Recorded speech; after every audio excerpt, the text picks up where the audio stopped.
Good evening and thanks for joining us. I'm Jake Salovey. And I'm Chris Hicks. Welcome to The Rundown. Let's kick off with some Siena sports. The men's basketball team hit the road last Saturday to take on Iona in New Rochelle, New York. A MAC conference matchup brought another high-scoring game from Brendan Coyle. The junior put up 22 points, hitting 5 shots from behind the arc. Gavin Doty with another solid performance with his second 20-point game of the season. Unfortunately, the Saints couldn't get it done, losing the game 72-68. The women's basketball team took on Iona last Saturday at home in the UHY Center. A star-studded performance from Anisha Jackson, putting up 27 points and shooting nearly 70% from the field. Pairing that with 18 points from Teresa Zapala and 14 from Miriam Traore would allow the Saints to come out on top 79-68.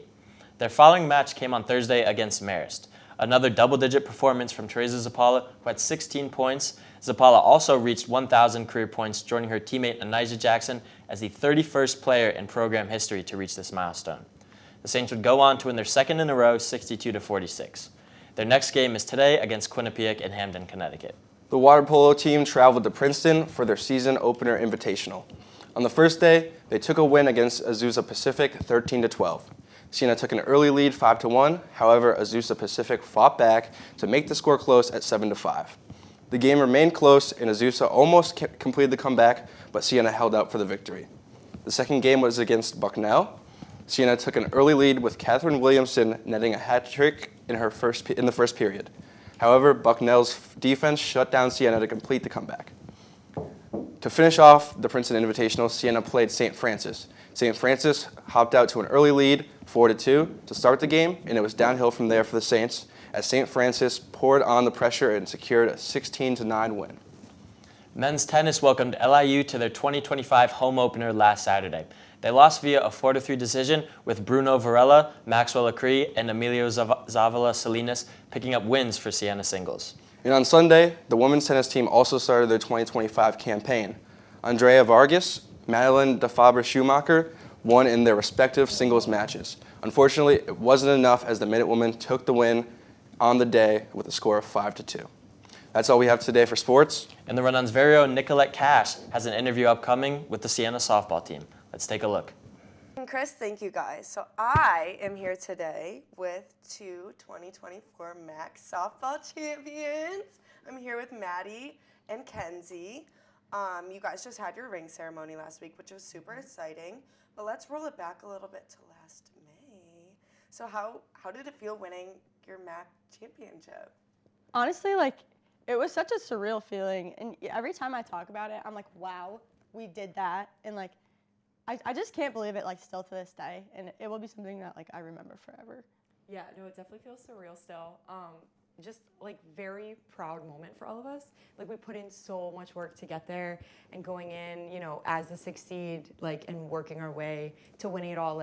Just so much pride for ourselves and for the whole team and coach and everything, so.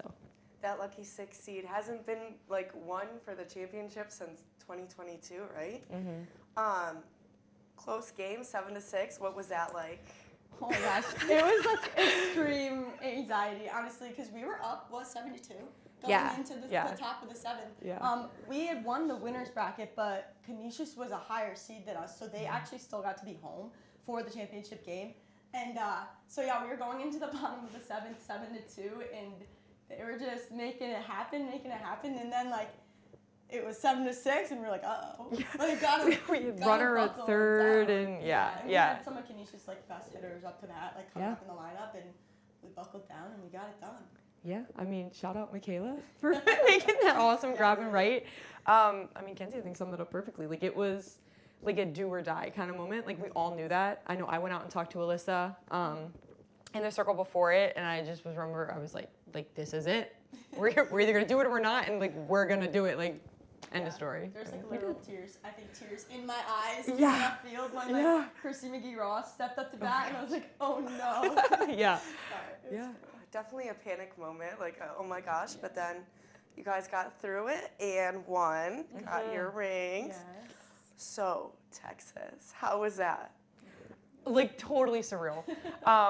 Texas softball, I've been a huge fan of them. Mm-hmm. Growing up in middle school, high school, they were the team that I always watched. So getting to go down and play with some of my favorite college players and I mean, I was catching right there, and like I'm having conversations with some of them before they go up to bat. Like, it's a totally surreal moment because it's like, I don't know, the stadium was gorgeous, and it's like to see how they get to play and how we get to play and getting to play with them, and like we're in a sense at the same level that they are for that like moment, that game, and like yeah, we still lost, but it like just the getting to be there and everything, like it was awesome, super cool. Yeah, honestly, I think it was just like such a proud moment, Yeah. like where you felt proud to be a part of the Siena softball team. I know for me personally, when my name got announced, like in the starting lineup or whatever, and we had to run out on the field, I started crying again. And I was just like, little me would have been so proud, and like that is exactly what I wanted to achieve in my college softball career, and I did it. Like we did it, and I think we all kind of felt similar. Dreams come true, especially for you, Maddie. You're living out your biggest dream. Literally. So fast forwarding to literally a week ago-ish, you guys had your ring ceremony, which is super exciting. Tell me a little bit how that felt to walk out in front of that crowd and be like, wow, like I'm really here. Same thing. Like it's just like it's a proud moment. You know, like I cried walking out there. I cried. It's awesome to be able to see some of the girls that graduated, like Bella and Diana ended up coming, which was awesome, and like reunite with them. And I haven't seen them since, you know, the end of last season. So getting to see them was really awesome. But it was just the same thing, like being back with that team that we won it all. Like just we're a family, and I think that like, you know, it was like a family reunion in a sense, and it was just like all the proud feelings like bubble back up, and it was like, wow, like we really truly did do it, and like this is like, you know, the ring was like a physical reminder of that I think is gonna be something that I display forever because it's awesome. Yeah, no, I know mine's sitting like with my trophy and my plaque and stuff, and my NCAA little thing that we got. Yeah, I thought the ring ceremony was nice. It was really nice. Some of the other athletic teams came and supported us, which they might not have been able to do during the tournament, but it kind of shows like their support after and that they were still there with us like as a community. So I thought that was nice, and I had a lot of people there that like I personally knew just from living around here. So it was a nice feeling to be recognized, especially like at the basketball game. What was it like? Like you said, it was kind of like a family reunion with the girls who graduated coming back. How is it different this year without them? I mean, we lost a lot of really good players, really good people, but we gained so many other new people. The freshmen, they're like little sisters to us, you know, and it's been really fun getting to take them under a ring and like show them how college softball, how it works. And, you know, we've also had 2 transfers join our family, and our team chemistry this year is just like off the charts. Like it's amazing. It was crazy good last year. Like it's arguably even better this year. I would argue that it is better this year. Like, wow. Yeah, I think honestly this year we were a family last year, but I think we're more of a family this year. Like we all get along so well. So well. They are like the freshmen that came in and the sophomore class now and PD in the senior class. I am so tight with all of them, and I'm normally not like that. Like, so I just love them all so much, and I think that our team chemistry this year is reasonably better than it was last year. That's really good, especially like with the energy and new energy, kind of like replacing the old. Speaking of energy, what is the energy like going into your first games in like a week and a half? I would say coming from the 2 most energetic people you could possibly get, we're hyped. We're so hyped. We're so ready to go. I mean, we open with Georgetown, which is going to be like a good challenge, but I think honestly you might as well start it off with a bang, like rip the Band-Aid off right away. Yeah. I'd say energy's high, and we're ready to go. Our practices have been really energetic. I think we have a group of just extremely like passionate players this year, which is really nice. Yeah, we're a team that plays loose. We play fun. I mean, we have all the silly rally caps and cowboy hats and everything. You know, energy is really good. Like, it's tough to beat. Everyone is just so excited, like so excited to start playing, get out on the field, get outside again. Because practicing inside is just not the same. So we're all ready to be outside, back on the fields, some warmer weather, and like get going because we're ready to bring it on home again. Yeah. How have you guys been preparing for like this season so far?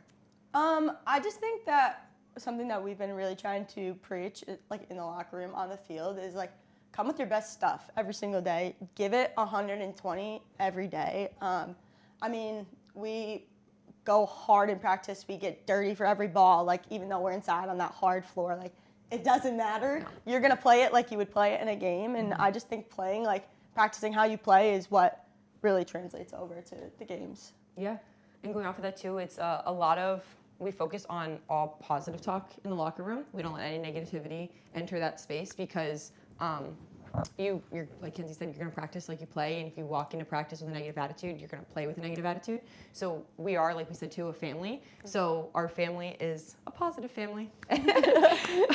So yeah, we keep the vibes good. I think that's, keep everything good, happy. We're all there because we want to be there. We're all excited to play. So yeah. What are the expectations from Coach so far that she's given you? I think she definitely has some really high expectations this year that we might have struggled to meet in the beginning, but as of today, I do think we met those expectations, and from here up, I think we are just going to keep getting better and better. I know she's talked a lot about like senior leadership. She didn't assign captains this year, but our senior class has done a great job. Personally, I think of getting everybody together, really explaining our situation from last year and explaining how bad like we want it again. It was an awesome feeling, and I want those girls to feel it too. You know what I mean? So I just think, I think we need to lead by example, and we've been starting to do that again, which is nice. Yeah. And Coach has high expectations for us, but like we have high expectations for ourselves too. Like we want to be in the MAC championships. We want to win the MAC championships again, just as bad as Coach wants it.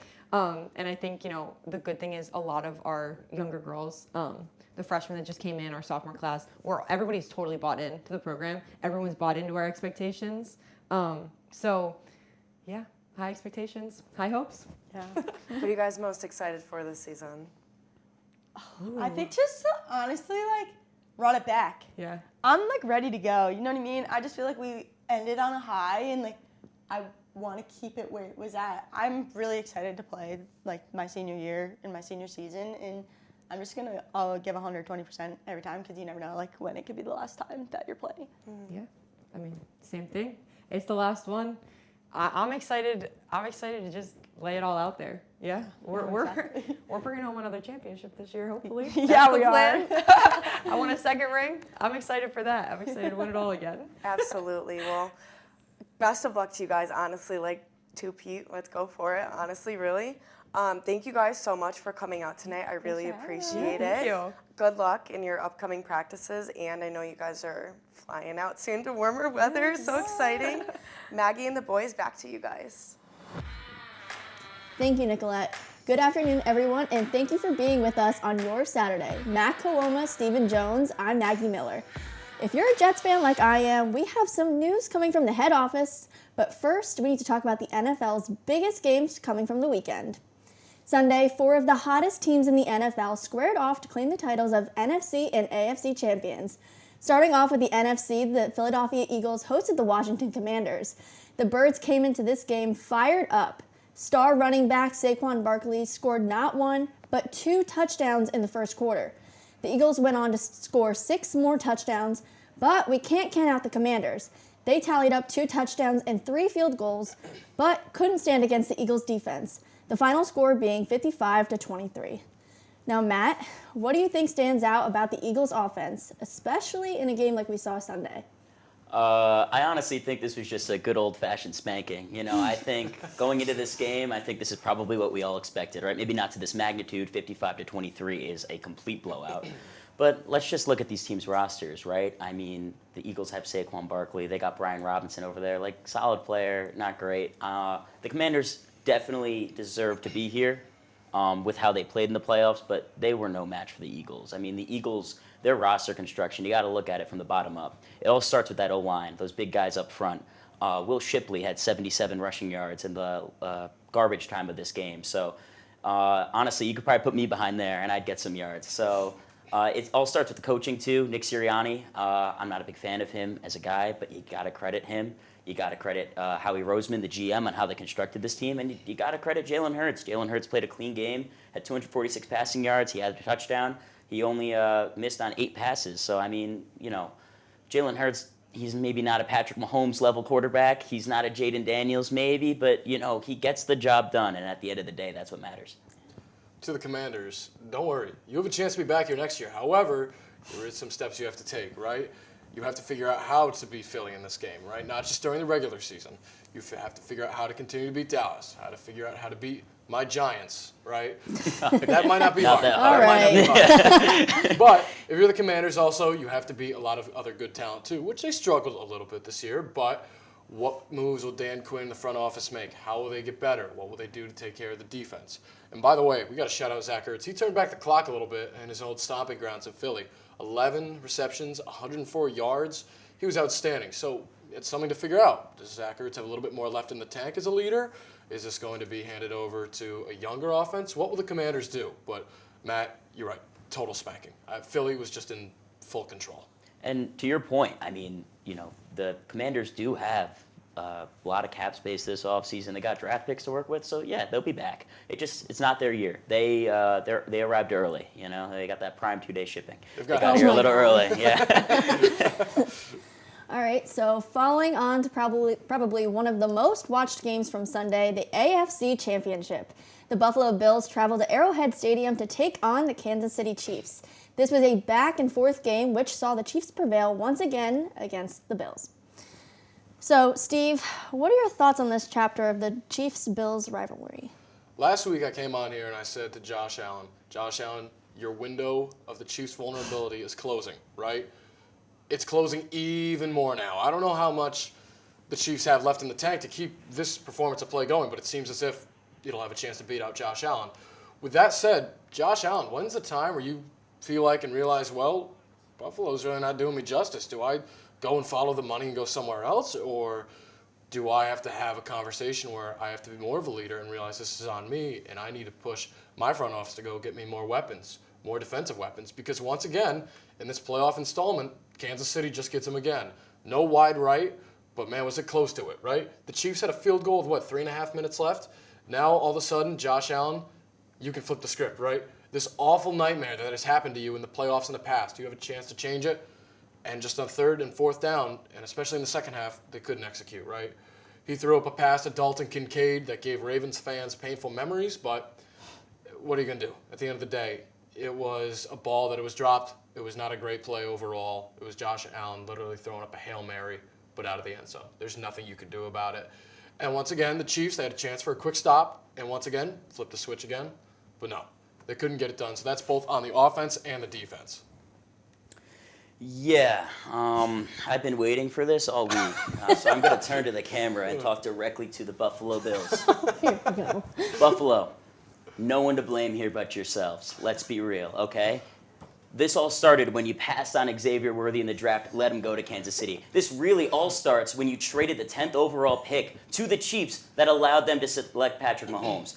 I like Josh Allen. I think he's a good quarterback.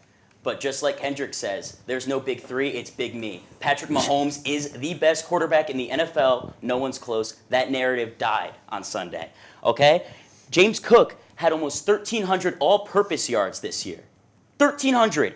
Yet he played less than half the snaps. He only played 3 more snaps than Ty Johnson. Ty Johnson was cut by the Jets. This guy was cut by the Jets. You trade for Amari Cooper halfway through the season. He only plays 44% of snaps, less than Mac Hollins, a 32-year-old journeyman. The 4th down call, everyone's got to point to that, all right? There were multiple angles where Josh Allen looked short, all right? So I am completely out on Joe Brady as an offensive coordinator. I don't think he knows how to use his weapons that he does have. At the end of the day, this is just a matter of Josh Allen was outplayed by Patrick Mahomes, and Sean McDermott was outcoached by Andy Reid. Simple as that. I don't want to hear any crying. I don't want to hear anything. Patrick Mahomes and Andy Reid, they are great. McDermott and Allen, they're good. Real quick, Steve Spagnuolo can outcoach, I'm positive, almost any defensive coordinator in this league. Absolutely. Any defensive coordinator. The man is back in his prime that we saw with the Giants, and it's funny enough, almost 15 years later, here we are again. He is one of the best defensive coordinators. And that's the thing. You know, I'm giving all this credit to Patrick Mahomes, but really, you know, the Chiefs, they took a step back offensively this year. Absolutely. They were winning 1-score games, and guess what? It's because of the coaching. They have the best defense in the NFL, all right? I don't want to hear about the Steelers. I don't want to hear about the Ravens. The Kansas City Chiefs are the best team in the NFL. It's not close, and I'm sick of pretending like it is. I just also want to point out, the Bills were playing like they were scared. Josh Allen, he threw, almost 2 interceptions in, the first, 4, the first four plays. They're- First four plays. You're right. They're- I literally was like, what are you doing? They- So He's 0-6 in overtime. I think this is the time we got to start questioning Josh you Allen. can't run scared. Yep. All right, so on Monday, the New York Jets announced who would be taking residency as their new head coach. And if you're a Jets fan, you'll remember this familiar face. Cornerback Aaron Glenn, who played with the Jets for 8 years, is coming to lift things off the ground. This comes after a tough year for the Green and White, who were 5-12. Now, Matt, with Glenn coming from the Lions, do you think he'll make a good addition, or do you think this is just another flop from the Jets head office? I think this is a complete and utter flop from the Jets head office. 2000, Woody Johnson purchases the Jets. Since then, 8 of the 9, they've had 9 head coaches, and 8 out of 9 of them have been defensive-minded coaches. How have the Jets been since 2000? Can you guys, Yeah, it's not too well. not, As a not Jets great, fan myself, right? yeah. Yeah, it's been pretty bad, right? So the one offensive mind, do you guys remember who it was? Do you remember, either of you? Adam Gase. So that was a joke of a hire, right? So their one offensive hire, right, was Adam Gase. Complete joke of a hire. This league, you win with an offensive-minded coach, okay? I'm a Steelers fan. We have Mike Tomlin. That's an extreme scenario where you want to keep Tomlin around, right? You look at the league, though, and who's winning. It's the LaFleurs. It's the Shanahans. It's Andy Reid. It's Sean McVay. Those are the guys of the future, okay? I am so sick of the Jets trying to be this old-school ground-and-pound team. I don't get the hiring. I think you just hired Robert Saleh 2.0. I don't think he moves the needle at all. The New York Jets have this continuing narrative of that every Monday morning or every Friday morning, if you were to turn on New York sports talk, whether it's here in Albany or down in the city, it's the same thing. Just pissing and moaning all over the New York Jets. The same thing. The Giants were statistically worse, but yet who cared more about whether it was the Giants or the Jets? The media cared about the Jets. Now, Aaron Glenn had a fantastic defense, so I'm going to give him the benefit of the doubt. We'll see. All right, so let's switch gears to the NBA, where there has been some drama unfolding. So on Monday, the Miami Heat announced that they are suspending 6-time All-Star Jimmy Butler indefinitely. This comes after Butler walked out on practice and a request to be traded earlier this month. Now, Steve, with the upcoming trade deadline, which teams do you think would be willing to trade for Butler? First of all, right now, I could not tell you. Right now, Golden State was the big one that wants to, but not anymore. But the Jimmy Butler trade saga to me does not matter. I'm going to take a playbook, or play out of your playbook, Matt. I'm going to look right in this camera here. Pat Riley, to me right now, what are you doing? Right now, your franchise is a pair of black eyes right now. That is Terry Rozier and gambling, and right now Jimmy Butler. How long can you continue to suspend him for? You did this in January, and now you do it again at the end of the month. What are you doing? You're a legendary NBA personnel. You're a legendary coach. You got to make a move. You got to do something to continue with your franchise, not only for your job, but also to make sure your team can get in the playoffs and make a couple of moves. I get it. You have Tyler Hero. You have Bam Adebayo. They're bailing you out right now. Eric Spoelstra is one of the best head coaches to ever do it in the league. I stand on that. But what are you going to do? Are you just going to continue to just push off Jimmy Butler and continue to suspend him? What are you going to do about Terry Rozier? You have 2 bad black guys that you have to deal with right now, Pat Riley. I'm going to completely disagree with you on this. I think Pat Riley is doing everything he can right now. I mean, this is a guy, it's incredibly hard to move that Jimmy Butler contract. I think he's making about $54 million this year, right? Yes. It's just an incredibly hard contract to move. The only team that I could see realistically doing it would be the Suns with the Bradley Beal, Jimmy Butler swap that's being talked about. However, I don't like that fit for the Suns. I don't like that fit for the Heat. So I think they're stuck with him, right? That'd be a good pickup, by the way. Sorry. Yeah, they're stuck with Jimmy Butler, I think. I think the Heat are at a point where even with Jimmy Butler, what are they? Are they a championship team? Playing. They're a play-in team, right? And what are they without Jimmy Butler? Playing team. A play-in team. Is Jimmy Butler moving the needle for the Miami Heat in 2025? I don't think so. So I think, you're the Heat. You got some young guys. You got Kelly Ware. You got Tyler Hero. You got Bam Adebayo. You got Jaime Jaquez. You got guys like that you don't want a guy like Jimmy Butler. The way he's acting right now, like a complete fool, you don't want a guy like that in your locker room. So I'm with the move. I agree with the suspension. I also just don't think you need all the drama going on. That's It's- going to bring the team down. It's all Jimmy. It's all Jimmy. All right, so sticking with the East, the 2024-2025 Knicks have shown us what they're made of. They have won their last 5 games and currently sit third in standings right behind the Celtics, who reside in second. They'll look to extend their win streak tonight against the Lakers at 8:30 p.m. Now, Matt, I'm going to roll this one to you. What do you think makes their game so impactful, and what can they do to stay hot? Well, rest has been the number one component here, I think. But I think if you look at the Knicks, right, they have completely changed their identity within a year, right? You think of the Knicks teams with Julius Randle and Reggie Bullock and Elfrid Payton, right? Defensive, gritty teams. We're going to beat you 96-94 and be happy with that, right? Now you look at these Knicks. The Knicks have the second best offensive rating in the NBA. I never thought I'd be able to say that. Now the issue is the defense. The defense is below average, but guess who they're getting back? They're getting a 7-footer in Mitchell Robinson back in about a couple weeks, all right? And I think that's going to be a huge, impactful piece on the defense. Now, they've talked about trading him. We'll see what they do. Either way, if they do decide to move him, I think they will get a piece for the bench that will serve the same impact as Mitchell Robinson. So at this point, the Knicks, I personally believe, I'm a Knicks fan, I'm a little biased, I think the Knicks are the best team in the East. Matt, right now, you and I, both Knicks fans. Ecstatic. I got to give it to Cleveland. I mean, we're both ecstatic, but Cleveland, I do think, is the best team in the East right now because it's hard to beat them. They're taking away every opponent. But besides that, right now, the Knicks are playing just beat-down basketball, bully ball right now. They're on a 5-game win streak. They're taking care of their Eastern opponents. And now West Coast teams got to come and play in Madison Square Garden. Never an easy game and never an easy opponent either, right? Lakers tonight, game of the year, arguably, right? Lakers-Knicks, an old-school rivalry. Got 2 big championships from it, the only 2. No AD tonight, no Mitchell Robinson either. So where will the defense be? Where will the offense be for both sides? Another thing I want to point out, Mike Breen has turned it up all of a sudden. There is a special something brewing in New York, and with every special team, Mike Breen turns it up right before the All-Star game of the trade deadline. And I mean, him and Clyde have been ecstatic throughout this week versus Denver, versus Memphis. Great calls, and that's when you know as a Knicks fan, something special is happening. So this team is very special at 1 game back of Boston.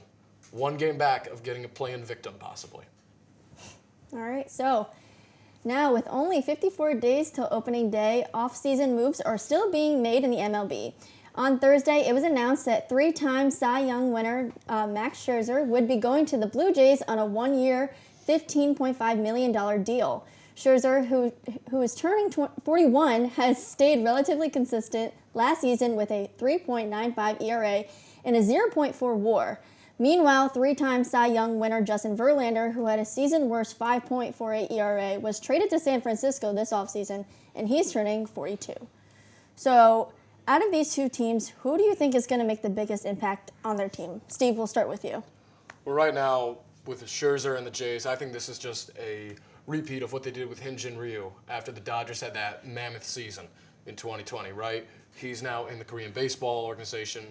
He's completely out of MLB. I do think he could serve a purpose for a team like Seattle who has pitchers to throw around, or a team that needs pitching and more stable pitching like in Arizona and so forth. But once again, I just think Toronto, maybe this could be a good move. $15.5 million is a little bit of an overpay for Max Scherzer. We know what he can do. We know what he's capable of. But at 41, really, I don't know. They have better options. They really do, that Toronto team. But we'll see. Because also, they want to keep money on the table for Alex Bregman, maybe Pete Alonso. But I don't think paying Max Scherzer 1 year, $15.5 to rejuvenate his arm will help. Now, I hope I'm wrong in the sense of our AL East teams being all competitive and just beating down each other, right? Newly improved Toronto. Rebounded, I guess. Newly improved Boston. Orioles, same thing. Yankees, we'll have to see. I disagree. I really like the Scherzer move to the Blue Jays. I think it's a complete move, contender move right here. I mean, this is a guy, you're giving him a 1-year deal, right? So at the end of the day, how much money you pay him, it doesn't really matter. It's really only affecting your payroll for this season. So I'm not going to look at the contract. But what I am going to look at is Scherzer. You look at that Rangers World Series team, Scherzer was lights out in the playoffs, right? So this is a guy, you could rest him for the year, maybe run a 6-man rotation, have him go light on innings. And then once you get to the playoffs, you got Kevin Gausman, you got Berrios, and then you also have Scherzer now. Alek Manoah could bounce back.